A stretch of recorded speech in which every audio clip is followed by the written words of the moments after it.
Good? Okay. That's wrong. Next item on the agenda is item number 9, resolution 667. Alderman Atkins. I move that we approve resolution 667, amending the compensation. Thank you. Alderman Chevalier. Second that. Any discussion? Okay. All those in favor of approving resolution 667 say aye. Aye. All opposed say no. Motion carries. Next item on the agenda is resolution 668, item number 10. Alderman Chevalier. Thank you. I move to approve resolution 668 to award bid for the variable frequency drive. Thank you. Alderman Atkins. Second. Alderman Atkins, any discussion? All those in favor say aye. All those opposed say no. Motion carries. Do you have any more cards? All right.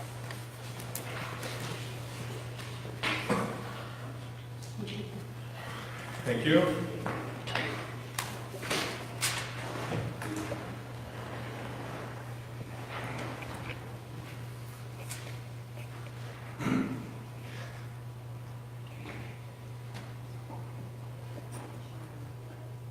All right. First, public comments, Mr. Horrocks. Please state your name for the record, address, and please limit your time to 3 minutes. David Horrocks, 18405 North Main, Smithville, Missouri. Come to talk to you again about the easement agreement. We could not come to an agreement because there were some things that we did not like the damages that I would have to take care of. I rejected all that part. And for not being paid for all the taps. So we want to know that the city will stand by and honor the agreements made by Mike Schrade, the city administrator at the time, that was filed by him. In the October 22nd meeting here, this was last year, you had the Mike Schrade's end of the month report for 2002 of May, and it stated in there that there was an ordinance that he put forward, and what he was doing was by not surveying that was not quite legal, is what he says in that. If the city wants to honor them, then let's continue on with what was agreed with Mike and do what was said in those agreements. If the city does not want to honor them, then we would like that in writing and an explanation why to further on with this. I don't know if you guys saw that end of the month report that Mike put forward, but it was on that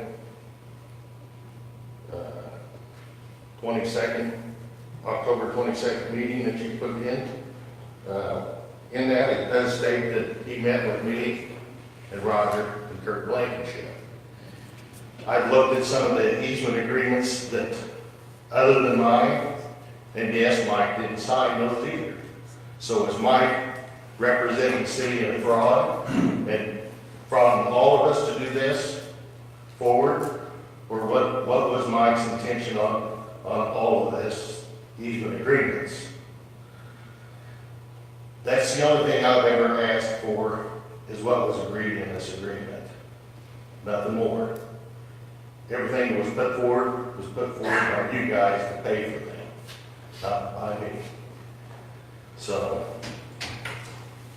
that's what I'd like to have in writing if you don't want to honor those agreements. Okay? Thank you. Thank you.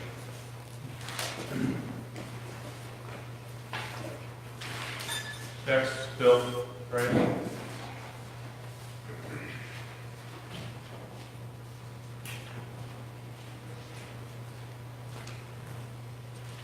Phil Wright, 1601 at Highway, Smithville, Missouri. First house north of the water tower. The only thing I'd like to say is appreciate the great job that everybody's doing here. But I've been on several boards down here before, and I got referred to that I was on a board, some information got brought to me over policy. On policy on, and some of you probably aren't aware of the problem, but policy on changing road names, addresses, and so forth. I'd really like to look into that policy. I kind of understand why we're doing it, don't necessarily have to agree with it, but when we go to change something in this town, we need to include the people that are involved with it. We need to pull people through problems, not push them through. I consider myself a big part of this town. I do a lot for this town. Try to help this town out a lot. I try to help with the schools, try to help with City Hall, try to help with the fire department, the ambulance district. We've got a lot of stuff that I help with in this. I spoke with Cynthia, I spoke with Melissa, and I spoke with Jeff on my problem. And I've kind of explained it to them. I don't know if you've shared any of that information. But the issue is, I've been at 1601 F Highway for, since 1993. The first letter that I got, and I've got it there, and I can give you all copies of it, but the first letter I got was we're changing F Highway to, Old Jefferson Road, okay, or Old Jefferson Highway, which was the first letter. The next day we get a new letter. Now we've decided that we've made a decision that we're going to change our address also. Not only are we going to change it from Old Jefferson Highway, we're going to change it to an 1800 block, which we've always been 1601. The only house on the road, it really doesn't matter. The other roads that we've made in town that we're supposed to be aligning, common sense didn't play a factor in that. I'm sorry if you guys are the ones who voted on it, but they didn't play, common sense didn't play a factor in that. We've got one road that leads from, that's F Highway, that changed its name to Litton Way when we got across the dam. It's been that way for years. When that name had to be renamed for the city of Smithville, we should have still named that road one name. Instead, we've got it First Street, Spellman Road, 172nd Street, and now I think it's Smithville Boulevard or something on the end. That's pretty confusing to give somebody directions on how to get to your house. It's all the same road. I don't care that it goes east and west. Nobody else does me. But I would like to go back and look at the policy. You guys can't fix what's already, in my opinion, is kind of messed up. But maybe we could do this for future. You know, hey, let's make our city easy to maneuver in. Why would we want 4 names on a stretch of road that's not a mile and a half long? 4 names on one road that's a lot of names, a lot of name changing. When you change roads, you turn your turn signal on. You don't have to turn your turn signal on that road nowhere. Go from drive out that road, never turn your turn signal on, start on First, Spellman, 172nd, and now Smithville Boulevard. Just seems kind of wasted to me, but I don't know anything. But when we do include name changes for all of you, when you're in, I know the accountants, I've seen some of their posts on Facebook and stuff, it would be nice to include all those people. It really would be nice. I mean, it doesn't make anybody happy. Everybody likes to be included. You guys do too. If we go to change something, you like to be included. That's all I got. I just step on anybody's toes or anything like that. I'm not asking you to change it. I kind of really understand it. I really do. I mean, I understand what we're doing. It just doesn't make real good sense. Yep, and when we found out there wasn't a policy, it's already on our future work session agendas, so we can look into that. But you do turn your turn signal on from 172nd onto the Old Jefferson Highway, hopefully, because that is a left-hand turn. But that's when the road should change, and it should stay the same name all the way to W Highway, because you never have to turn your turn signal on again. The road that I'm talking about, when you come off of 169 Spur, which I know it's not 169 Spur any longer, that starts out as First Street, and then that turns and goes to Spellman, but you don't have to turn your turn signal on. You just keep on going, then you turn on 172nd, which is just a curve. They got a curve sign. It's been there for years, long before a lot of you was even here. You know, I mean, it's been there. And then you just continue right on and go right across the dam. It would have been a lot smarter to make that all one road. Just opinion, and maybe my opinion's wrong, but that's what I got. I understand. Have a great day. Thank you.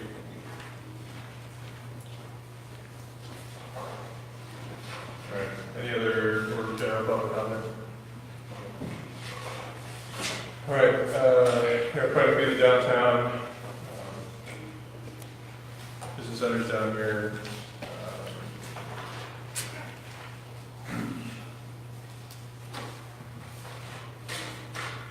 do you guys want me to open public comment first, or do you want to?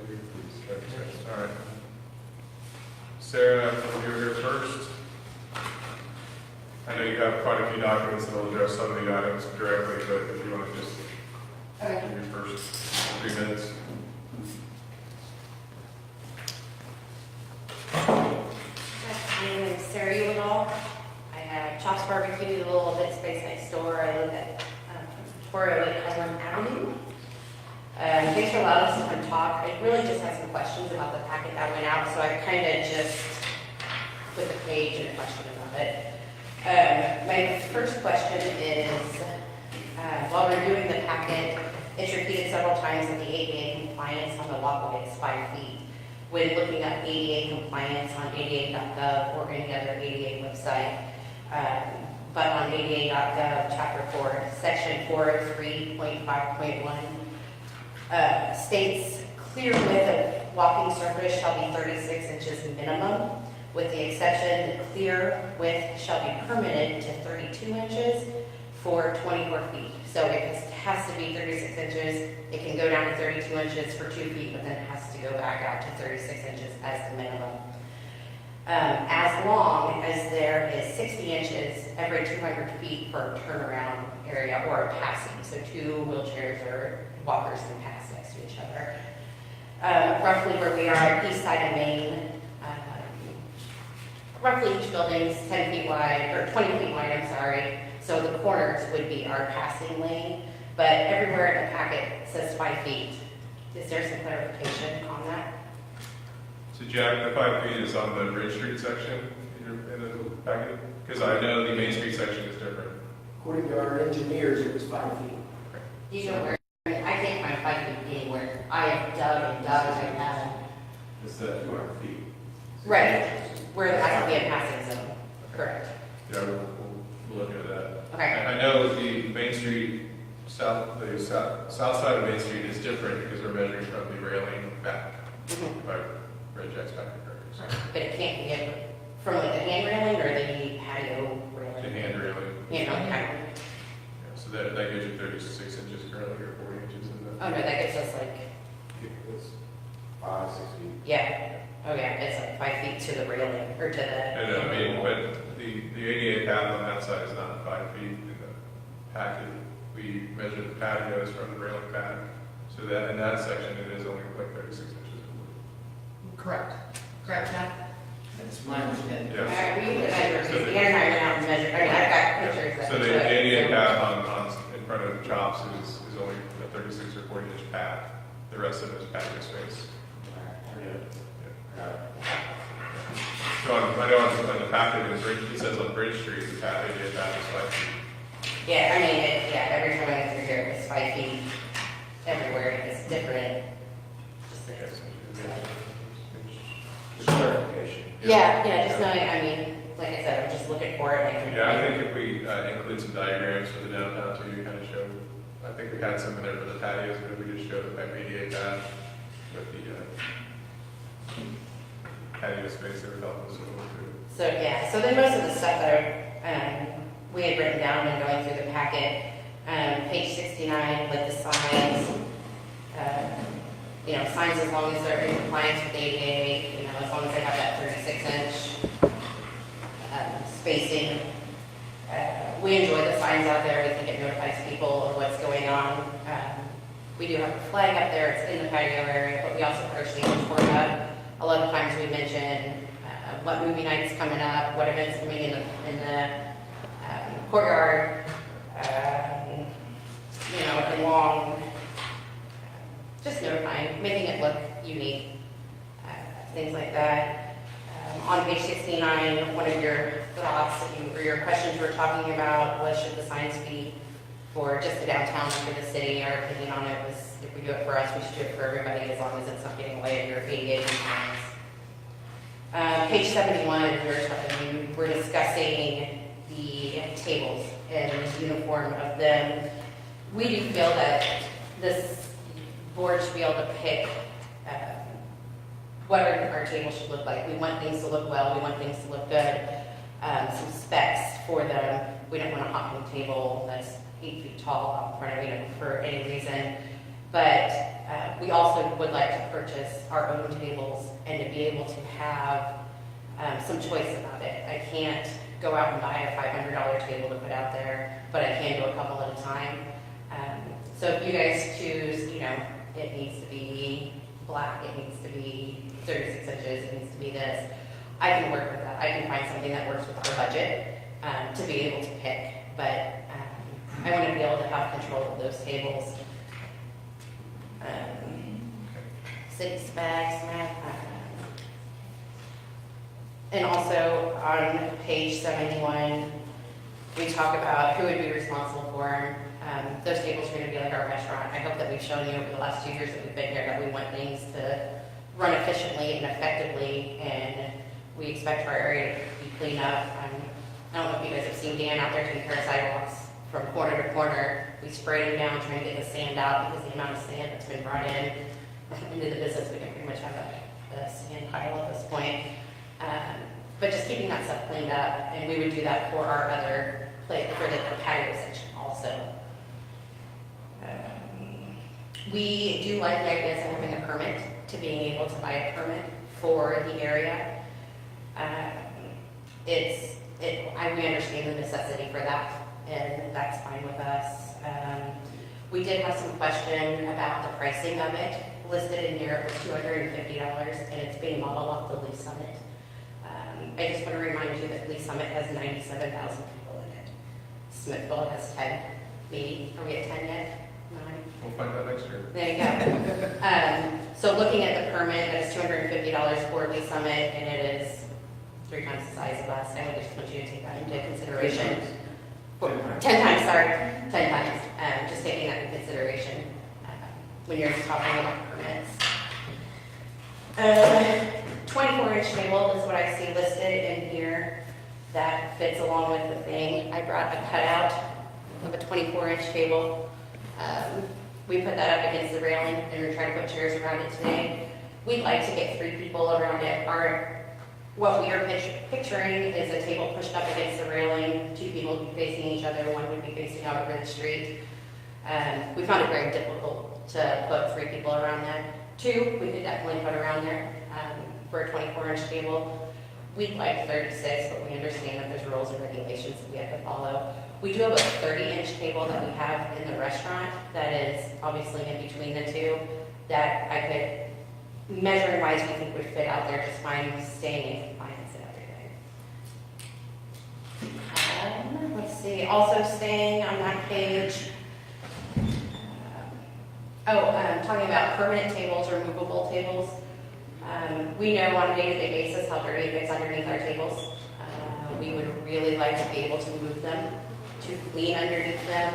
Bad weather's coming in, we want to take them inside. Barbecue sauce brings ants. I don't want a patio full of ants. I want to be able to move tables, spray it down, let's get it cleaned up and make sure it looks nice and kept it free of that. Also, I'm already paying a staff to clean up. I don't know if the city needs to pay extra people to come out there and maintain those tables when I'm ready to go ahead and do that and have that already be taken care of for you. I don't have a page number written down from this. Sorry about that. There was a mentioning about sidewalk sales. We love the idea of having sidewalk sales. Let's be able to use these big, beautiful sidewalks as long as we're staying within all of the needs and everything. I think it's a great opportunity. We want the downtown to be walkable for everyone to be down there. Having stuff set out, with limitations, of course, brings people down and shows what's going on. We were talking about to the liquor license. We are willing to modify our liquor license to include the patio area if that's something that we can work towards. I know that from the license, or from the liquor license, he's here to clarify some stuff, and he has made it clear to us that it is something that we can do as long as we do the other things for it.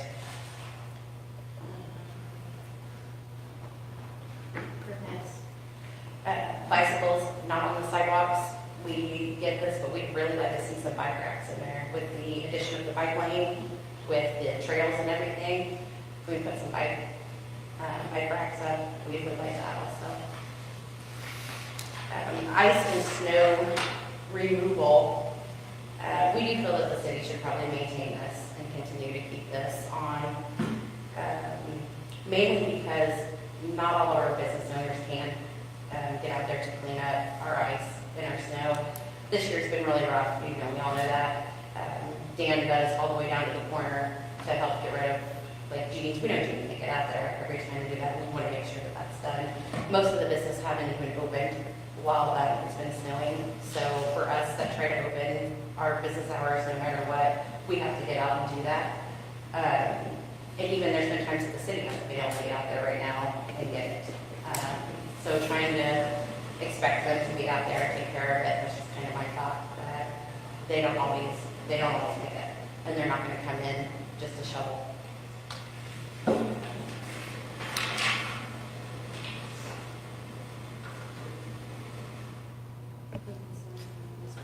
Okay. One question that I just have on the current page on 79. A2, can you explain the non-alcohol city business license?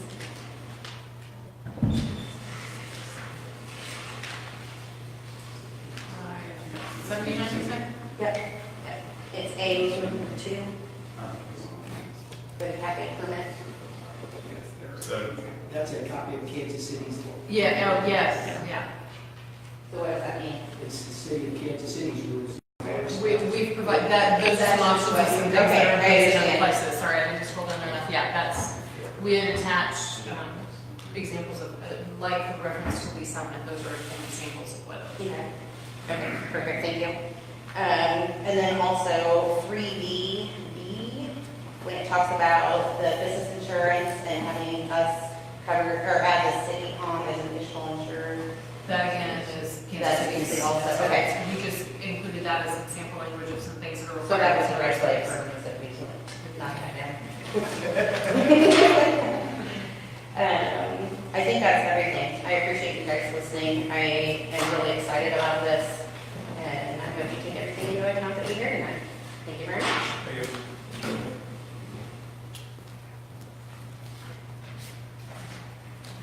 Next, Mr. Becker.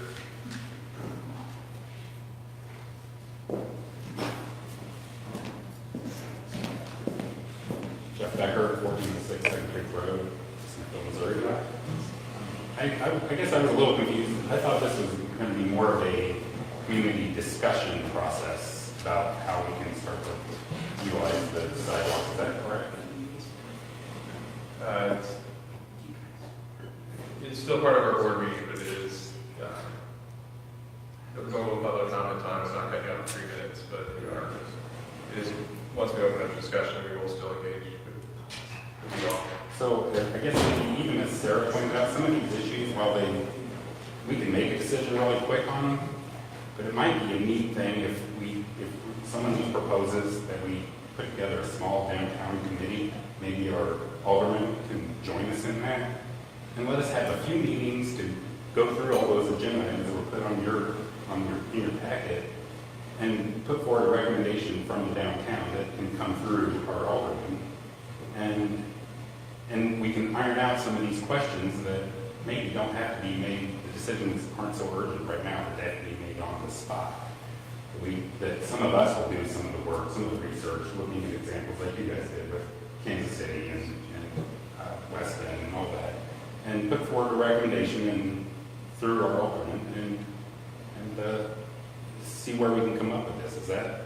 And that's what this initial discussion is to do, to come up with some of those recommendations. The packet's been out for over a month now. There is some urgency with some of these decisions, especially around liquor licensing, things like that. The shorter term, or the table size and things like that, we've talked about for a while, but we did put the packet out over a month ago. We haven't had a chance to meet about it because things were. Because of weather. Right. And that's, this isn't the only meeting we're having. This is just to kind of get some initial thoughts out there and talk through the packet, because we didn't get a chance to during the work session. Right, and if I may, Mayor, Yeah. staff had started thinking around the holidays, that we know in the springtime, this is gonna open, we have some issues we need to start looking at, and that's why we scheduled a meeting in January to begin those discussions. And then what staff put together really is kind of that, okay, there are some things that we need to think about in whatever format Yeah. that occurs. these are things, they're questions that need to be addressed at some point.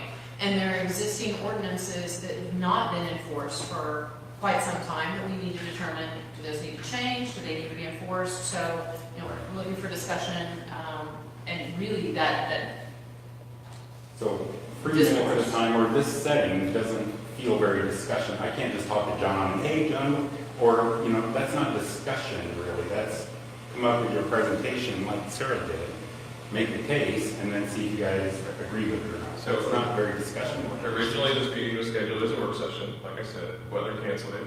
So it's either punt this till March or April, or start the discussion tonight when we have a regular scheduled board meeting. So my question is, would you guys mind asking for a committee meeting put together that we can ask our aldermen to attend and join it at CHOPS or wherever and go over a meeting or two and then come back with a recommendation, I guess. Because there's a lot of stuff in here from the economic and entertainment district model that Kansas City uses for alcohol to the tables and sizes that we put out there, all those things can be worked through with a neat community group of people putting their experiences and expertise into the problem, the process to see what we come up with. I don't think any of us are overly opposed to that, but I think part of this tonight is, what are we missing? Because we know that, staff can come up with all the suggestions in the world, we can go visit, the Lee's Summit yesterday, really talking to those businesses and those folks, and, look at how do they handle the snow on the roads, and all those things, and I've got great pictures, but, part of tonight is, what are your concerns to make sure that we've got that, and we start having a proper dialogue and discussion, that's what we're charged to do, is to go do that with our constituents. So what concerns do you have so we can make sure to go properly? And that's exactly what I'm hoping to flush out. But it's hard to do that in a 3-minute, or even if I, standing here and doing this. Well, we've gone well past 3 minutes. I know you have. Clearly, Thank you for that. You worry about that. We don't worry about that in this section at all, But because we want to make sure we get it right. anyway, it's lacking some of that back and forth. And hey, okay, after one meeting, you agreed to go research this. You're going to go look at that example. You were going to talk to this, West or whatever it was, and then come back with a community-driven recommendation for all of these bullet points you guys have on the agenda. That whether you agree with them or not, then at least you have the citizen input in addition to staff input and your ideas. That's all. Otherwise, I'd be remiss if I didn't share. Several of the businesses reached out to me, and I sat down and spent over an hour with one of them, kind of walking through and talking through and hearing their concerns and their ideas to make sure we were able to get that included. So I think all of us are available and happy to do so. And I don't know if you walked in after we mentioned this, but we all met today with our companies that are going to do the citizen-based strategic plan. We are moving in that direction. This is an initial discussion. We're not going to make. So you're not making decisions tonight? No. Okay. Not making. There's no ordinances. There's no sample ordinances. There's no resolutions on this agenda. This is a discussion on downtown business. This was initially intended as a work session item, so for that discussion and for staff to start getting a feel of other questions that the board has, maybe general direction that they have. I've taken some notes based on Sarah's comments and as we hear from the board, some directions to bring them some more So information. maybe, I guess my part of Yeah. this part of the discussion is, let's see if we can convene an interest group, whether it's downtown businesses in combination with staff and elected officials in our, And I can tell for you, meetings. and I can tell you from recent events as well. Myself, Alderman Shevler, Alderman Ball attended or tried to attend various district meetings that have either not happened or had limited attendance, where we were seeking feedback on this as well. Because this has been moved multiple times now, so we had to start these discussions. We can't keep moving it. I don't think Dan can wait until next spring to have a decision. I'm suggesting that you put a time limit on it. Okay, this committee has till March 17th or whatever that date is to bring us a recommendation. That's good. Something along those lines. That's all. Thank you, guys.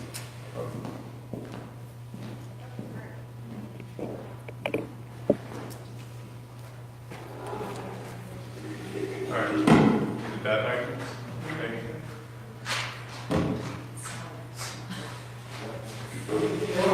It's coming down. So Sarah, is it Yes, raining? Hi. Is it raining outside? Yeah, a little bit. Did right, next, Karen Allen.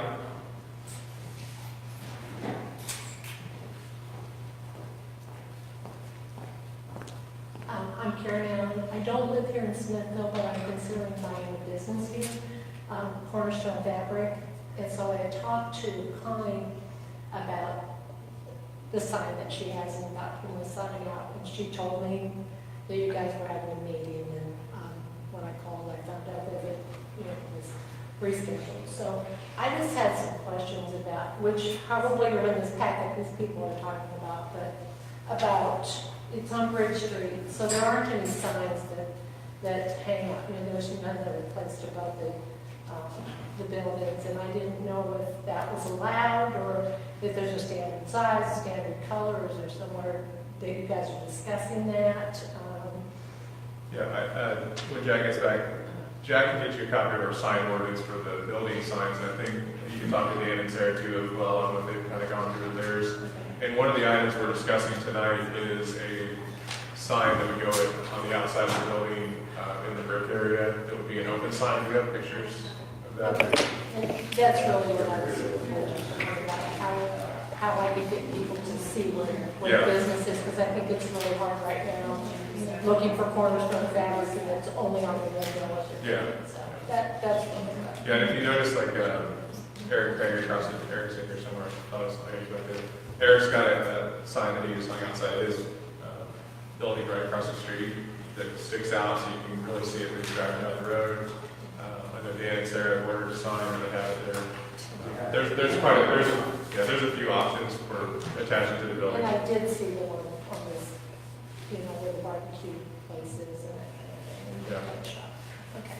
And the ones we're going to be discussing is a sign that would, I don't know if you've been to Lee Summit. They have a sign that goes, it's a post sign that says open on it, and it goes into the brick area, so you can put it out there when you're open and take it out when you're closed. So that way when people are looking down the street, they can see it along the street too. I just have one other question, just because You can see it. You can come over. You can come over and see what.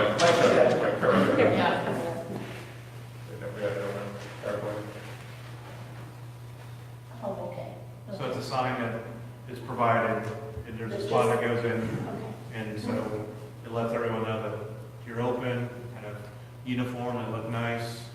Maybe I can send it to someone and they can print what it looks like. And I think ensuring also, if I understand you correctly, your concern is not only just the open sign, but designation of it. And Jack Hendricks, who is our development director, can provide you some information on our sign code, so that Okay, you well, know what you can work with in I there. was just wondering if it was me. Sure, absolutely, yeah. Thank you very much. Okay. Thank you for coming. So is this considered a discussion or on?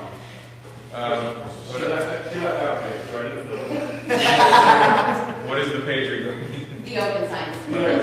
So let us get through A, B, and C real quick, which is sidewalks, alcohol, and bicycles, and then when we get to open signs, we'll remember to come back to it. Yeah. Does that work?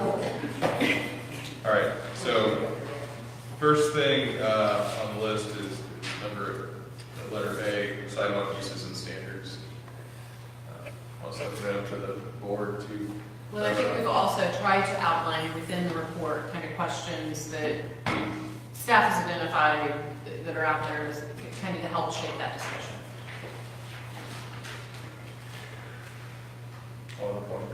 I'll broadly just line out, first we had to do this because our infrastructure was crumbling, we had to redo the pipes and everything else, and if we're gonna do it, then we gotta do the streets too, and if we're gonna do that, let's do the sidewalk. By the way, if we're gonna do it, let's do it right, it's nice.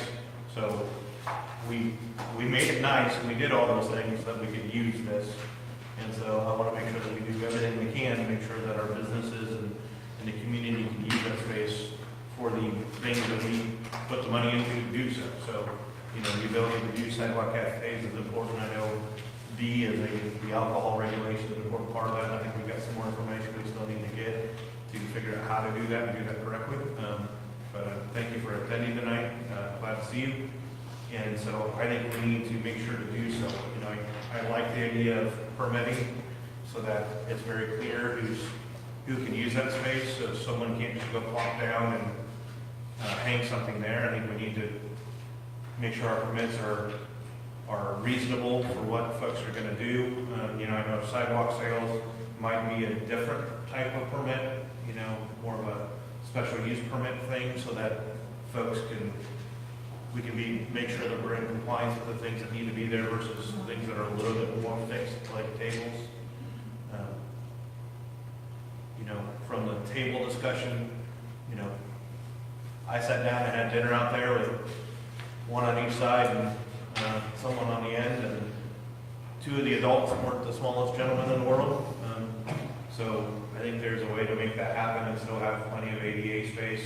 So I think we need to figure out exactly what, forgive me, Dan, what size was that table? That was 36 feet. Okay. So I think where we're at is between 30 and 36, because the current tables are 30. They're 36. The current tables are 36. The current table is 30. Yeah. But I was trying to push to 36 and get way far away from this being the maximum. Gotcha. So, and the other thing I heard was they want the tables to be movable, which I agree with for cleaning and maintenance and all those things, as long as they weigh enough that they're not going to be blown over when we get a lot of wind through downtown too. That's the other thing I can remember. So.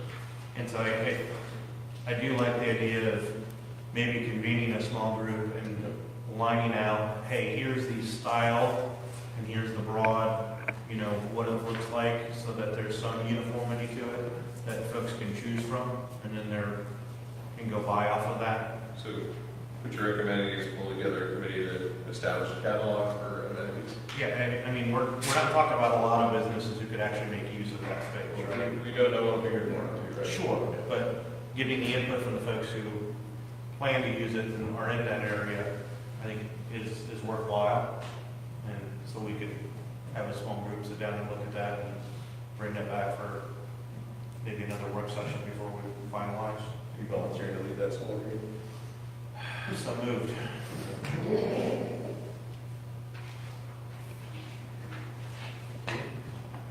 Alderman Mulder? I'm happy to join the group as part of, as one of the aldermen for that district, and the other alderman couldn't be here tonight, so I'm happy to join too.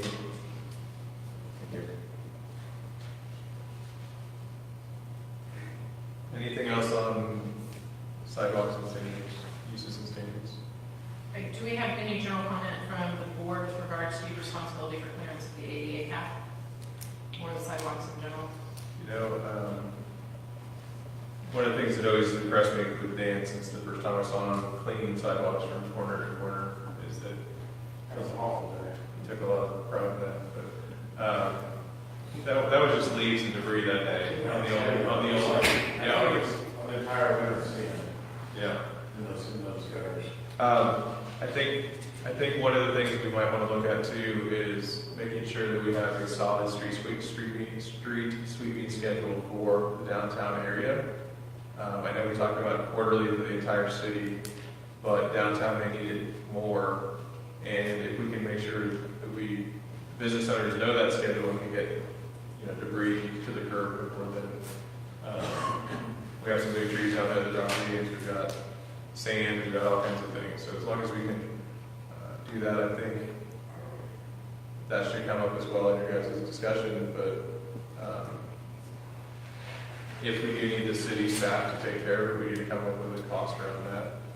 Well, I think one other option is staff has had discussions also as we move forward in the Main Street program review there. If we can establish a district downtown, perhaps that might provide, I think there are lots of options in looking at how we can look at that as well. And while we have some of the downtown businesses here and some other business owners, the Main Street webinar will be here on the 27th. 27. At 7th, is it 3? No. 10. 10 a.m. And if you cannot make it at that time, it will be recorded as well, so we can send that to you on email. So make sure you get that info to Nikki Lee if you can. If you want to see that webinar or participate, we'll stream it here. So thank you for reminding me on the meeting. So along that lines, I'll just throw it out since we're in kind of discussion. I would really like to see that downtown improvement district, or whatever you want to call it, come together. And with that, maybe that helps fund the cleaner. I heard someone mention today they really like the old guy with the broom kind of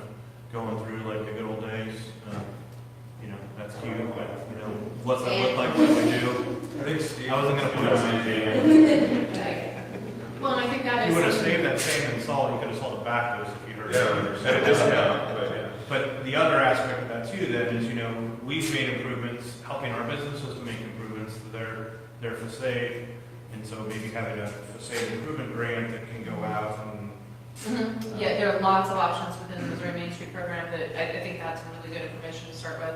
And a lot of business improvement districts really, kind of self-sustaining boards, the city is a resource to as opposed to running it, and resource in terms of support as opposed to financial too. Okay, anything else on sidewalks? You said we have somebody here from alcohol lines. Okay. So we move on to D, alcohol regulations. I know Alderman Bluffrey, you mentioned this before. What do we find out, Chief? I know you looked at this course as well. Matt, correct? Yeah. I think Matt can field most of the questions. This is Matt Brandon. Thank you for coming, Matt. You're welcome. It's my understanding, and Bill, correct me if I'm wrong, you can't have that designated in your permitted area with the state. I believe it has to have a, what kind of area? Just a definitive boundary. Yeah. I mean, it can be just like a temporary fencing, it can be permanent fencing, whatever, but it has to be some kind of just a definitive boundary. So would that block the ADA path that we currently have? If you look at the patios that are out there in front of like Chops Barbecue, they have the metal railing around the patio. It doesn't completely block off the sidewalk from other people passing. Are you saying we'd have to completely block that in? I believe so. I believe from the front of the building out to where your ADA compliant zone is would probably need to be, the area where there would be seating and serving alcohol would need to be enclosed in some fashion with some kind of physical barrier. I don't believe there's any regulations on height or width or color or anything like that, but it basically has to be some kind of definitive physical barrier, a simple line on the pavement or painted line or a differentiation between brick and concrete. I don't think we'll meet that. That'd be physical, just a line on the pavement. Our state supervisor will not approve that, so it would have to be some kind of a temporary fencing, temporary rope. I mean, a lot of times the cities, their codes, determine what it has to look like. But it has to be something physical. Okay. And again, that can be temporary. Doesn't have to be permanent. And does that have to be only around the areas where the alcohol is like served on the tables, or do it have to cover the area from the door of the restaurant out to the tables as well? No, it's just going to have to be where the alcohol is going to be served. So I think in order to, am I putting words in your mouth? So we've got the sidewalk area in between where the alcohol would be served, consumed, but it would come, so there would be people passing from the building to the consumption area. Is that? Okay. How big of a distance are we talking about? 30 inches. 30 inches. Oh, 30 inches? It wouldn't be a problem.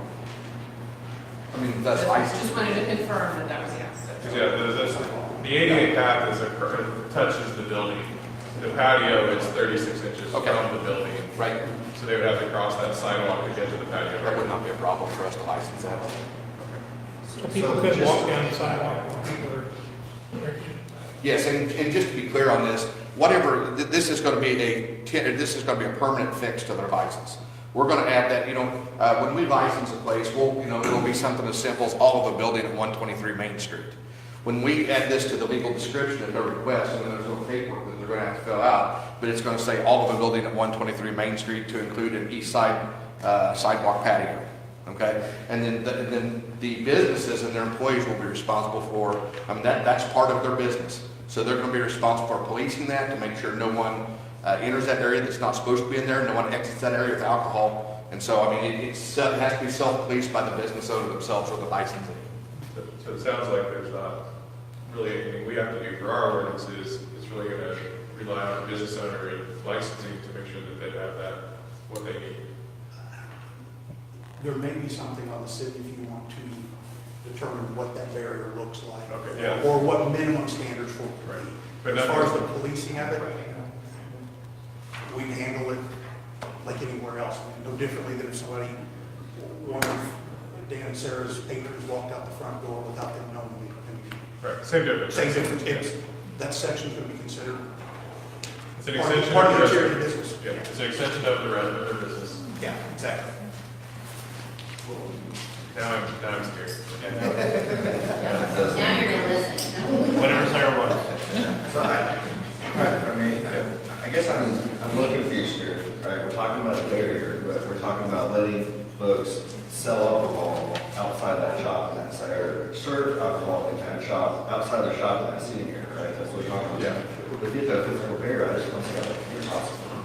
They would have to put up fencing that you would have to determine what that would look like. Well, you guys, why would we put fencing up unless it's a special event, maybe, but a normal day-to-day operation?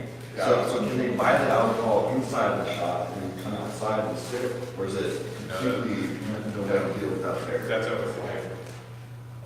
That's the same thing as if they walk out of shop with the beer today, walking down the sidewalk.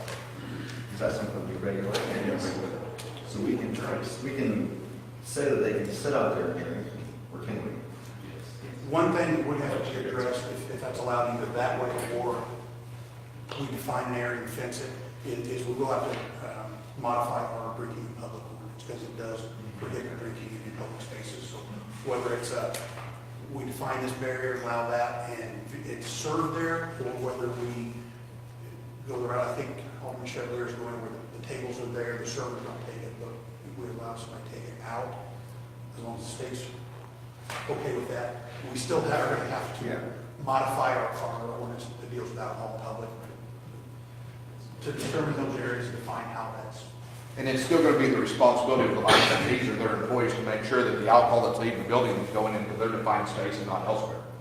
If it leaves the confines of that area, then they're in violation of the law.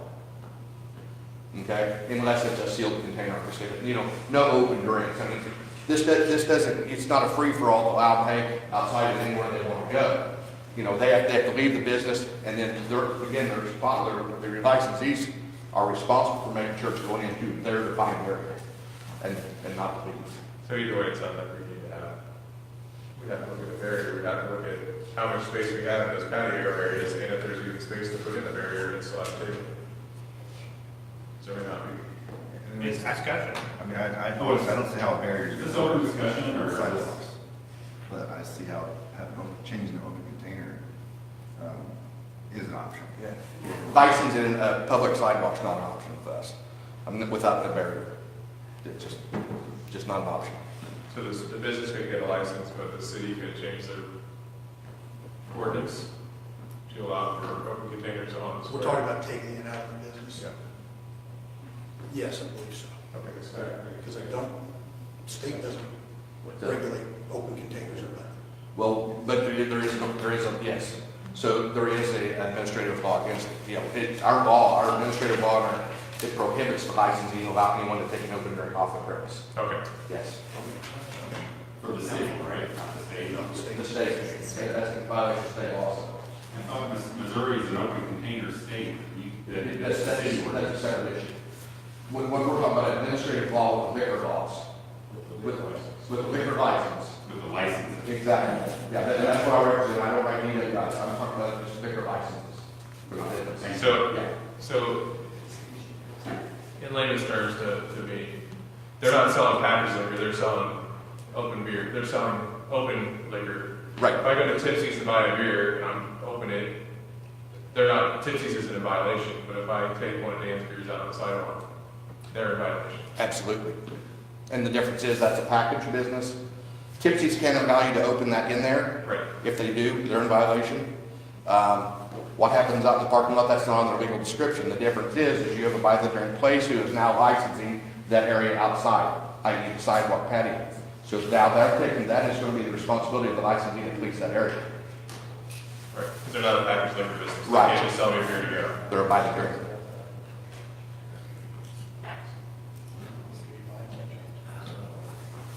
Well, it sounds like we can't.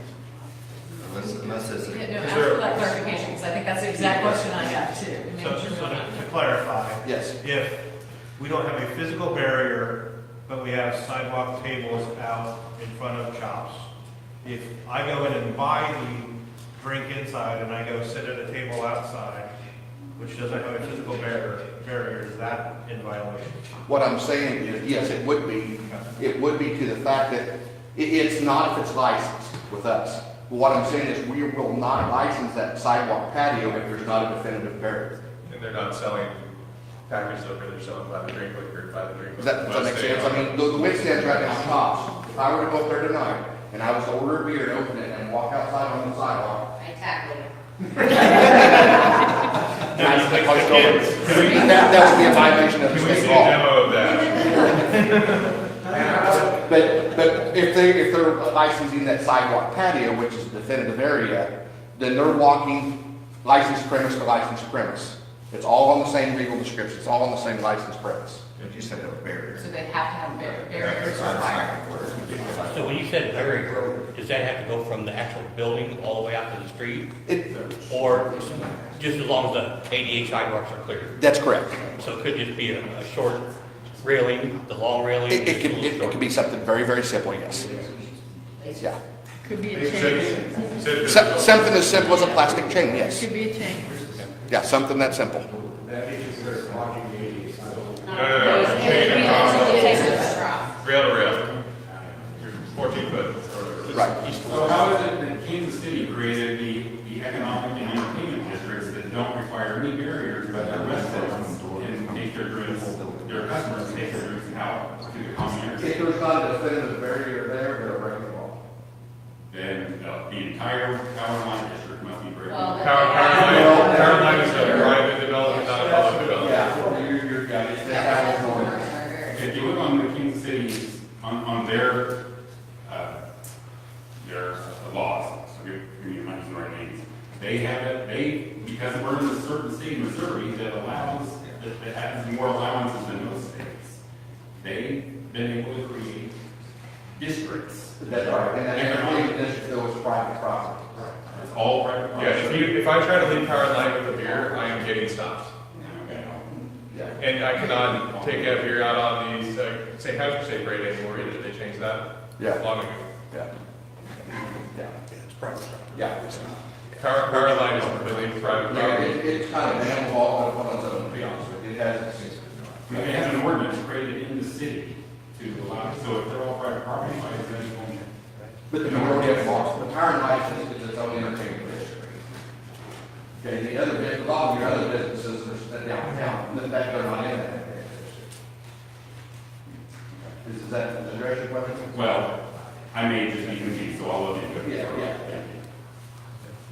I know in Savannah, I can walk down the street any sidewalk, it's fine, it's a key thing. Same thing with New Orleans, but Missouri doesn't allow us. Yeah. No, it's just the back. So you can put a chain from that corner to that corner. Yeah, I would, so you wouldn't have to block off the Sidewalk? sidewalk? No. So if they cross the ADA space of the sidewalk into a chained area, Right. that is okay? Yes, we would allow that because we'd have to be for the License ADA area, compliance. license area. Sure, what the patio would look like, so you can. Yeah. I tried to draw one here, but. Right, yeah, as long as we- Let's add that to your, law committee. Yeah, I think that would be good, that's some discussion. Okay. So let's work with, all compliance to come up with a diagram of what the patios would look like and what a barrier area would look like also on Bridge Street in case there's business that wanted to put up a fencing or something there. I think it's in the packet, the area highlighted yellow is what Jack kind of drew out. What page are you on, Jack? 60 something. The very first page of the staff. Yeah, 67. Maybe talking about a similar option for squares. We already have that, especially these. Especially if we can do We that. have the sign for that, so they're right. It's not a permanent site, so it's a special event, so we can do that. Because that's the tax for their state, like, we've done that. We did that for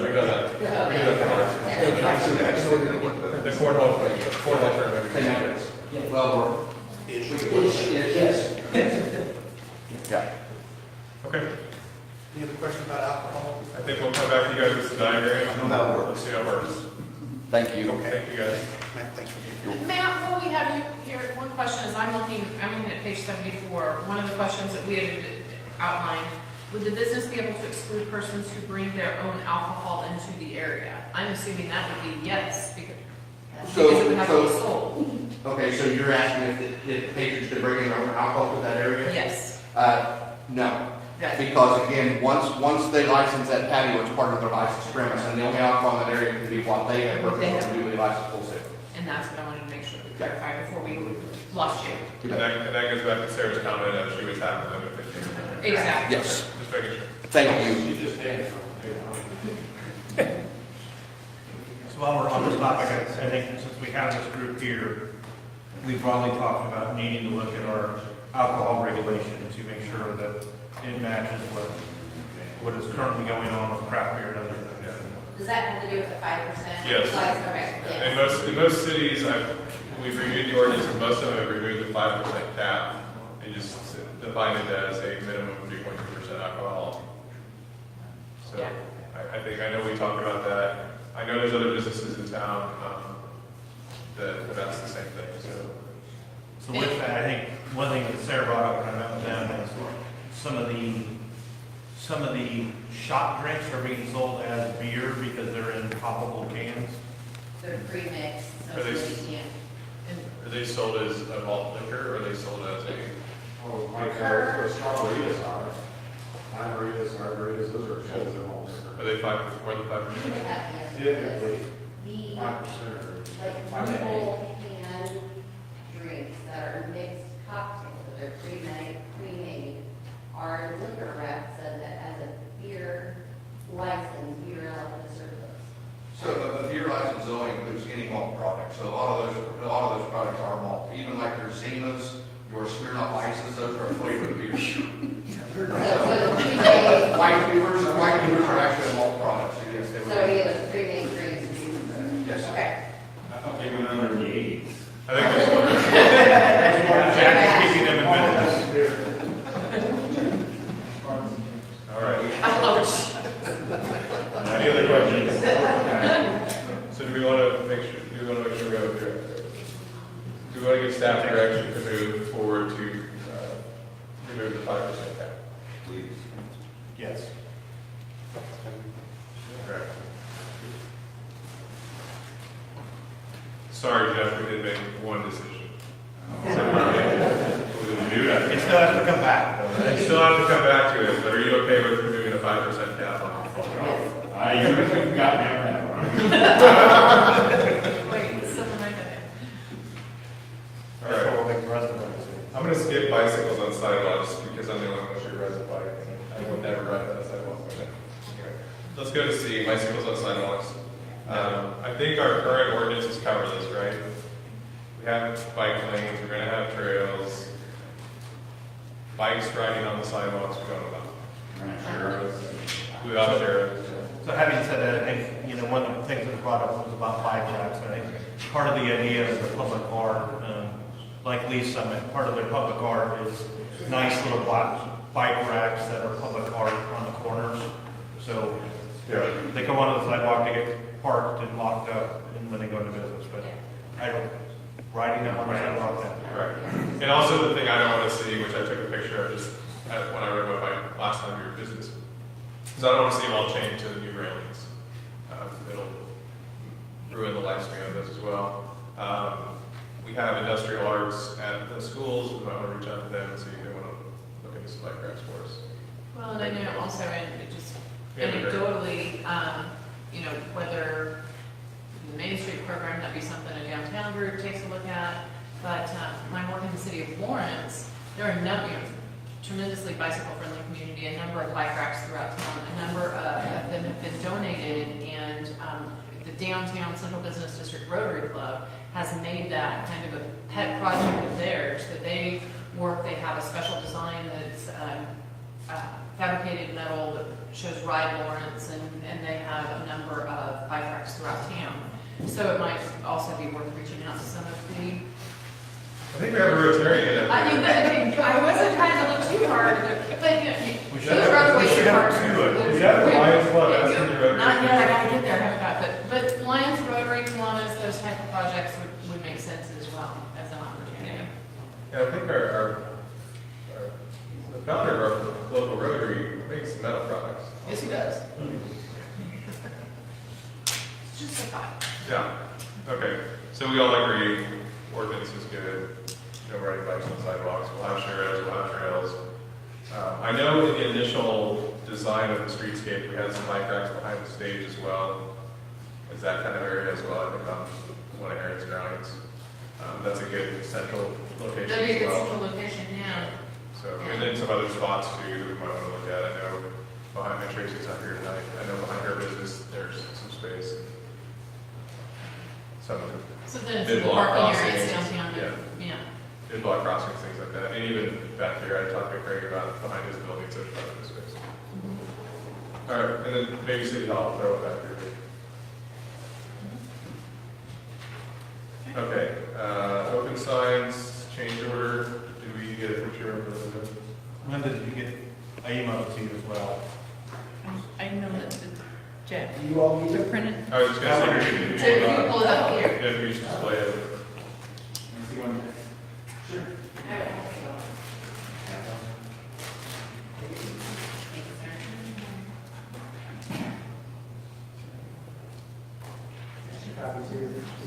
My email's not. No, it's okay. As long as everybody got that. I know Mark's in that. G-Drive wasn't there a minute ago. G-Drive wasn't there a minute ago. So one thing we discussed on the signs is the Bridge Street is pretty straightforward. The challenge we see is where do we put these on Main Street? Since you guys do have the railings and the brick is kind of a lower tier where the door swings are meant to be. So one thing we had discussed is looking into if there's something that could attach either to the railing in front of the business, or if it's, because there's not really a lot of space to put them on the south side of Main Street. Just on your block. Everywhere else, there's room. In front of City Hall, we could put one pretty easily. My question about it is, I love the look of them, and I think it looks very great. I like the way it looks in the summit, but we have parallel curb. As soon as you park next to that flag, it's gone. What's You this? know, Yeah. Not up on the, if it's up, I mean, it has to be up on the rail for us, but even for their side, I mean, you pull up next to the flag, it's gone, nobody can see it. In the crossroads, we built these, and we put the bottom of the signage at 8 feet. And they stuck out closer to the building, not out to the curb.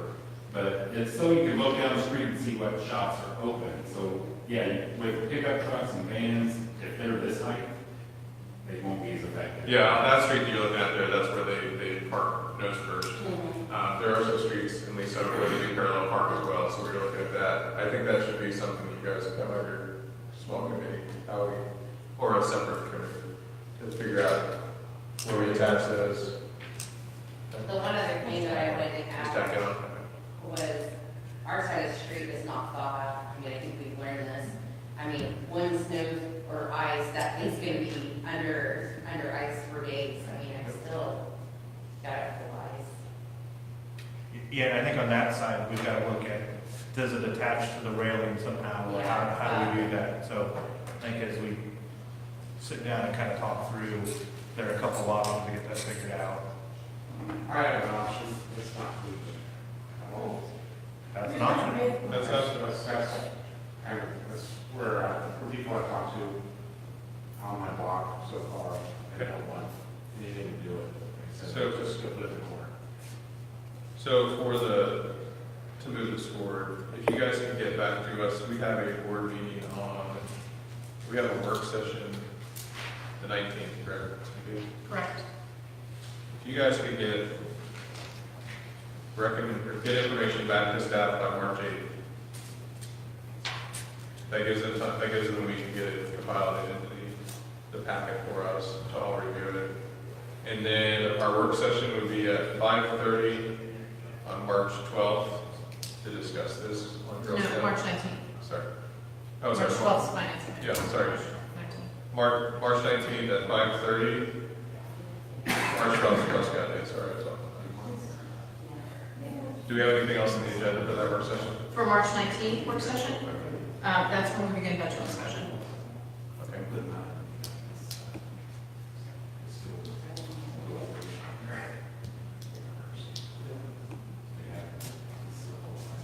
We do have, at this point, a relatively light board meeting. If you wanted to do budget work session before, short board meeting, and then additional discussion like in this format. I don't know if that's too formal. I think that's part of what we're hearing, is we need to be a little less formal.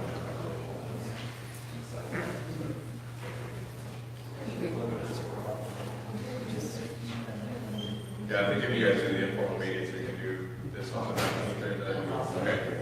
So 7 o'clock on the 19th. 7 o'clock on the 19th. Yeah. So put it at the end of the regular session, just get like the copy? Yeah. Okay. And if you guys can get us some draft ordinances or resolutions too, on some of the items we discussed tonight. And I might add, and I don't know if this is something that, if staff could be involved in that discussion as well, to provide some additional information as to what existing ordinances are and things like that. I mean, is that? Yeah, I think so. As long as there's... Thanks, Jeff. Is that the VIP entrance to the house? Okay. That passes his muster? Yes. But what if we didn't, what if those clipped onto our rails? Yeah. And Yeah. just permit, you know, or just Yeah. slide That is, yeah, across it? something It that. has to be chops orange though. That, I'm okay with that. And maybe Nelly's in front of Nelly's theater. So what about on our street where we don't have the same width and railing? Yes. More of those. For that, or we could discuss something that matches the railings. I don't mind building something, I just want you guys to say what you're doing. Yeah, that would come out of the discussions that. Yeah, and I think that's what we're looking for from you, from Okay. your recommendations for that discussion on the 19th. Because the amenity area on Bridge Street is wider than the patio area on Main Street. Can they use the amenity area to put the tables on? The brick area, that's what it's more. Okay. Because it's not going to be. Right, so they try to do that. All right. Okay. Any- So who is convening that group, just to make sure that we know? Alderman Blunker and Okay, so, Holbrook. very good. Josh, I think he was super interested in this, so I'd also want to do that. Perfect. Being the good sport that he is, he jumped at. Excellent. Please let me know when you have any meetings, I'd love to attend it. And anyone else as well. Yeah. Make sure we coordinate. Yeah, let's make sure we're coordinating, and if there's more than, we do have more than 3 of us there, we It wouldn't hurt to post it. post it. Post it anyway. BCA. Yeah, Yeah. let's post it anyway. Yep. Cool. Yeah. Posted is open. Awesome. Anything else on item number 12? Downtown business district. On the signs, the open signs, who would pay for those in the main signs? That would be part of the discussion of the entire downtown business district. Yes. I'm sorry, start talking about the 60-inch and 36-inch. If 60 inch is required, there's down by Platte Valley Bank and the lawyer's office and all those are nowhere near 60-inch sidewalks. So, And doors aren't 60 inches. Yeah, I mean, so the ADA is probably 36 with 60. And we'll work with our engineer to get some additional information on how that came up. He's already, yeah. The difference between a building path Yeah. and a public sidewalk, okay. that's the difference. So we'll make sure that that information, in addition to the ordinances and. Yeah, because I'm pretty sure we're building our sidewalks to 5 feet, right, Jenna? Yeah, there are. You are the development director, you know where sidewalks are being built to, so. They're not 5 feet wider than most. Right. Wildfire, we have 5 feet all the way down. The new sidewalk, so. Okay. Anything else? All right. Moving on to number 13, new business for the floor. Anything? Alderman Walter. Mr. Mayor, I know you mentioned it, but just to ensure that the road naming and numbering policy is on a future agenda, and we do let We will let Phil know. Mr. Wright know, is that scheduled at this point in time? It is on the planning calendar, is unscheduled at this point, so that's something that staff, as we work through things, or. Yeah, and I would like that discussion to be closer to when we're discussing transportation master plan, because as those roads do not have a turn signal turn today, the future plan on all of those intersections, 188th Street, Eagle Parkway, and Old Jefferson Highway, are all planned to have roundabouts or some sort of turn that would require traffic signaling. So as of today, they do not, but future plans for the transportation master plan proposal, they all do. So I want that discussion to be combined with the transportation master plan discussion. Okay. And then it was mentioned in Cynthia's report, but just to put it on a future agenda for folks, since we have folks engaged in listening tonight, we will be signing an agreement on a citizen-based strategic plan that will be very comprehensive. We need folks to be engaged, so stay tuned for that, and it will be a very comprehensive, very engaging discussion that we will have on the future of the city and how to go line those things out. I think it's very different from what folks have seen in the past, and extremely excited about what we saw and where we're headed. So stay tuned for that. And tentative timeline on that was we were starting next month possibly. Their initial, if you'll recall, their proposal included February. We won't have a contract till March, so I think that will shift everything. My thought would be probably discussions with them and establish a process that would begin, I'm thinking probably late March.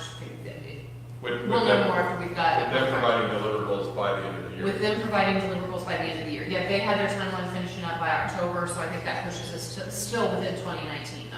Yeah, and that's them meeting with the schools, meeting with the community, meeting with civic groups.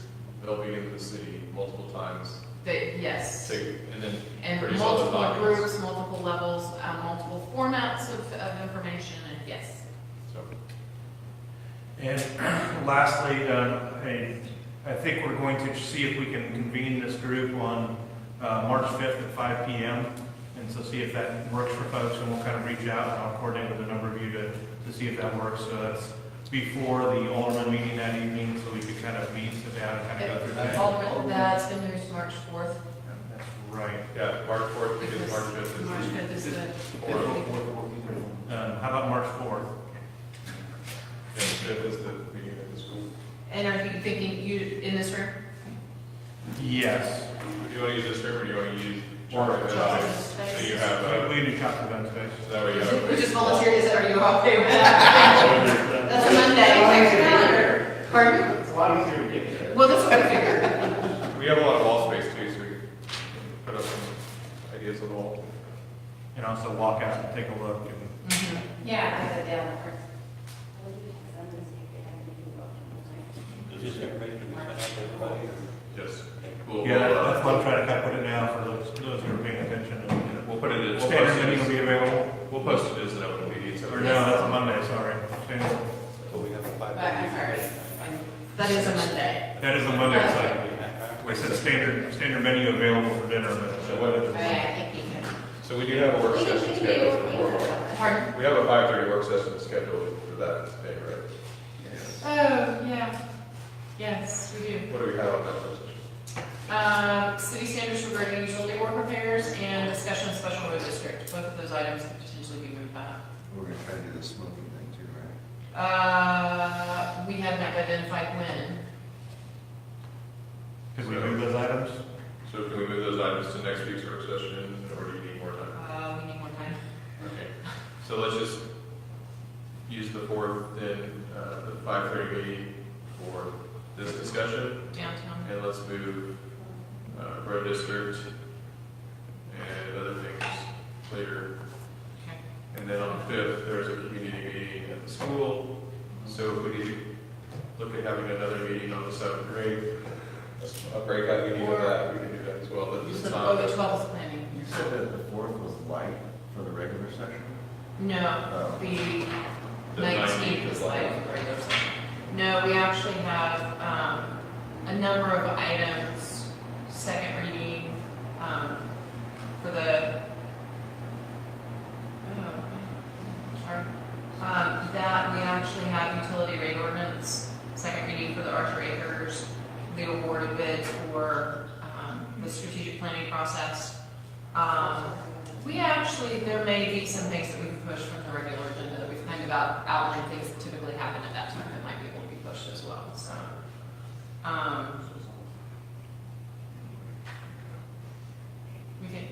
We can try to work it. What are your all's priority? I know we're also moving tobacco 21 and discussion of smoking in city parks.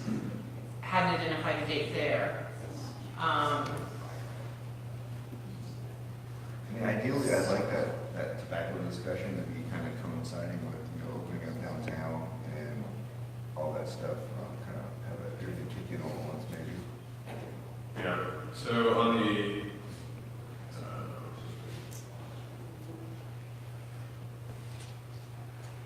do you have anything on the calendar for the 14th The 14th of, of March? If we need to schedule another meeting, let's talk later and see what we Yeah. can figure out. yeah. Okay. I'm not until Thursday. I'll be back that night. Oh, yeah. Oh, yeah, March 14th. I'll be back that Oh, afternoon. that's spring You got break. it blocked on my calendar, so we know this. But if it's a meeting that's just downtown, Oh, yeah. if we don't have it. If it's not a regular. Yeah, okay. Yeah, we might have some staff, and just, if we get to follow up. We'll follow up. So in the meantime, if you have things you want to make sure to add to that agenda or concerns, please reach out to me and I'll coordinate with Josh. We'll get something put out and make sure we have something to kind of help drive the discussion. Okay. No further business, I'll entertain a motion to adjourn. I'm going to adjourn. Alderman Littlefield, thank you. Alderman Holder, Second. all those in favor of adjourning, say aye. Aye. All those opposed, say no. Motion carried, stand adjourned.